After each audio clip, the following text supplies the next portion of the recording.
So the ultimate conquest is halfway through. We already could have some predictions of who was potentially going to be a winner, or were there actually only challengers.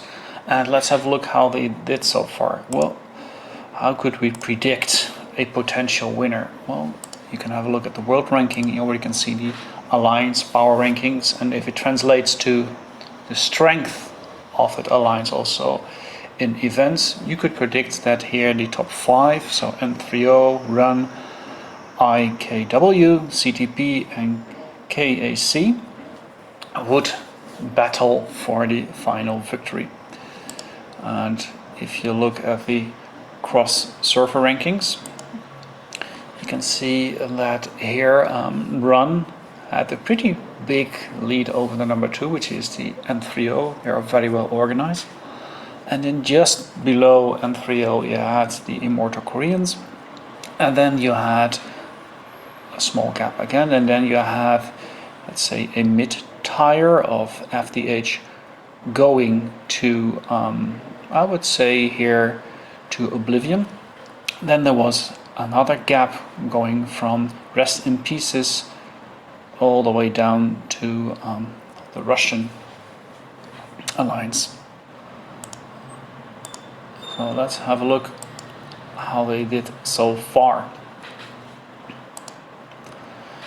You can see here in the competition how the matchup was so far, and based upon what we saw earlier, we would expect that Run and N3O and probably also the Koreans, one of these 3 would be the winner. And based upon the rankings, you would expect that of these 3, that Run would have a pretty big chance to make it at least to the finals and also win it. Well, if we look at Run, how did they do it so far? Well, the first round here, they were fighting the Russians.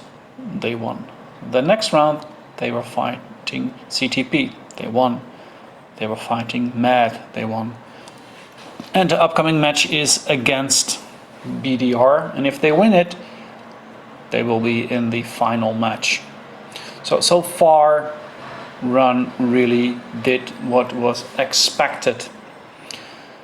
If you look at N3O, they lost from BVR in round 4. So they might have underscored a bit. And the Family Duty Honor was also out relatively fast. And here we have KAC. They were fighting N3O pretty early on. They lost. Biggest surprise for me was the Koreans losing from BDR. So that's already the top here. Lots of them didn't make it through the first 4 rounds. Apart from, not surprisingly, Run.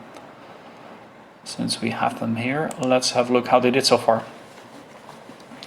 Prior to this event, the Ultimate Conquest, you can see they were pretty dominating. They were scoring big victories. I mean, we're talking here about victories of 30,000 points or more, and not even against weak alliance. I mean, come to party, they're pretty strong. Family Duty Honor, also pretty strong alliance, and they crushed them with over 40,000 points. So in this match, for instance, against Family Duty Honor, how did they perform? They did very well. If you look at the elimination rates, they have a top which is pretty strong, and then they have their so-called mid players, which for many alliances will be their top players, and those all do strong. And everyone apart from one Ghostborn scored points, so they're really active. Yes. And if you look at the total elimination, you can see that one of them from FDH did a lot of damage, but then it's, if you go down, it's all the way run. They score. So they also heal. They do heal, but already you can see here FDH is running a lot of heals on them. Because that's another aspect you have to keep in mind, that healing costs. So you could potentially be very good in your first matches, but then you run out of heals, and well, if you're a free-to-play player or a mid-spender, it can become very, very expensive.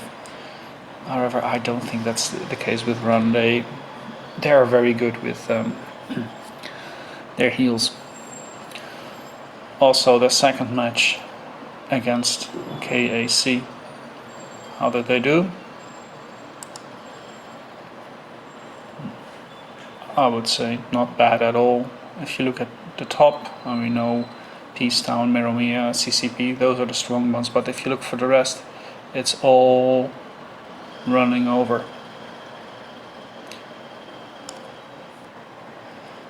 Looking at healing points, how did they do so far with the healing?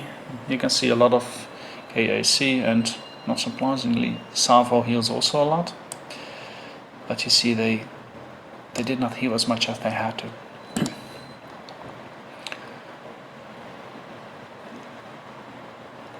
So this was even prior to this event. Now we're looking at the event itself. First match against the Russians.